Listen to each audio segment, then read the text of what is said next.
Hola, estás intentando descargar tu propio stream de Kick, pero este no se deja editar. Pues te tengo la solución. Como podrás observar, esta es una página donde puedes descargar tu bot de Kick. Lo puedes descargar en diferentes formatos como MP4 y TS. Aquí tengo una aplicación que se llama Untrunch. Vamos a analizar el video que descargué, que en este caso lo nombré como Kick.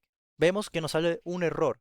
MOOV. Básicamente no se encontró como las propiedades de formato, etcétera. O sea, es un archivo que está corrupto, que lo puedes reproducir en tu compu, pero mágicamente Premiere o DaVinci Resolve no lo leen. ¿Por qué ocurre esto? Porque no tienen suficiente información para editarlo. Como podrán ver, tuve una charla extensa con ChatGPT para solucionar este problema y llegué a la solución de descargar CapCut, porque este ya puede reproducirlo y puede extraerlo. Les recomiendo la versión 2.2 porque tiene menos spam, menos IA y es más directo. Metes el video, te lo va a leer.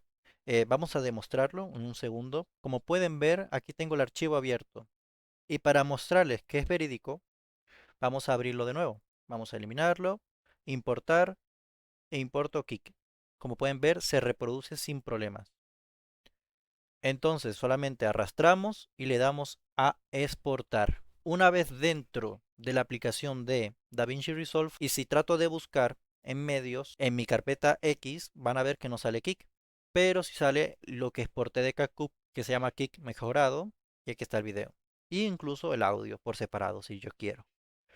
Entonces esa es la solución. Créanme que estuve un largo rato intentando con estas páginas como Repair Tool, pero vieron, tardé como más de una hora y no me funcionó. Así que espero que esto les funcione a aquellos que quieran editar. Primero lo convierten en CapCut y luego lo pasan a su programa de edición favorito. En este caso quiero aprender DaVinci Resolve. Espero que te haya servido, que me regales un like y que, o sea, te suscribas, no pierdes nada. Es un canal random y me apoyarías bastante. Eh, y nada, mucha suerte en tu video, el que vas a editar, y que te salga muy bien y que sea un éxito, un éxito. Espero que esto de alguna manera YouTube pueda traducirlo a más idiomas porque es un problema que tarde mucho y muchos queremos editar. Así que un beso, que te vaya bien, amigo.